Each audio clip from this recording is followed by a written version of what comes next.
On an average গরমকাল মোটামুটি 93 দিন মতন থাকে, 93 ডেজ। তো এই 93 ডেজের একদম জবরদস্ত তোমাদেরকে প্রত্যেকটা আমি এত সুন্দর সুন্দর রেসিপি তোমাদের কাছে আমি শেয়ার করব বা শেয়ার করছি, যেটা তোমাদের নেক্সট সামার সিজনের জন্য একদম কাজে লেগে যাবে।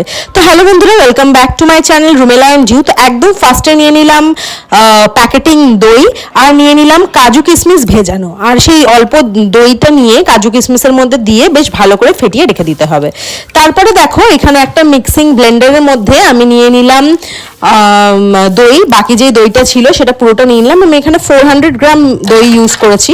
তার মধ্যে দিয়ে দিলাম বেশ অনেকটা বরফ, তার মধ্যে দিয়ে দিলাম স্বাদ মতন চিনি, যে যেমন মিষ্টি পছন্দ করো। আর যেহেতু মিষ্টি জিনিস তার মধ্যে দিয়ে দিলাম অল্প সামান্য নুন, দিয়ে দিলাম এর মধ্যে অল্প গোলাপ জল সুন্দর একটা ফ্লেভার আনার জন্য। আর বেশ অনেকক্ষণ ধরে বেশ 5-7 মিনিট মতন এটাকে ব্লেন্ড করে নিতে হবে, যতক্ষণ না সেই ফ্রথটা চলে আসে বা ফেনা ফেনা ভাবটা চলে আসে ততক্ষণ ব্লেন্ড করে নিতে হবে।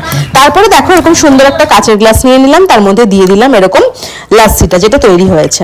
তারপরে এই যে তোমরা দেখেছিলে এখানে ভিজিয়ে রেখেছিলাম দইতে কাজু কিশমিশটা, সেটাকে আরেকবার ভালোভাবে ফেটিয়ে নিলাম। এই কাজু কিশমিশটা কিন্তু ভিজিয়ে রাখতে হবে মোটামুটি ধরো আধ ঘন্টা মতন, আর রেফ্রিজারেটরে রেখে দেবে। তারপর সেটা বার করে ভালোভাবে ফেটিয়ে ওই লাস্সিটা যেখানে গ্লাসের মধ্যে দিয়েছিলাম তার উপরে হচ্ছে এরকম ভাবে সুন্দর করে দিয়ে দিলে যখন সিপ নেবে স্ট্রতে করে খাবে বা চুমুক দিদি খাবে, তখন প্রত্যেকবার কিছুটা লাস্সি আর কিছুটা এরকম ড্রাই ফ্রুটসের একটা মিক্সচার পেলে রেডি হয়ে যাবে আমাদের এই ড্রাই ফ্রুট লাস্সি। আর এইটা একদম দারুণ খেতে হয়। কেমন লাগলো এইটা আমাকে অবশ্যই কমেন্টে জানিও, চ্যানেলটাকে সাবস্ক্রাইব করো। টাটা।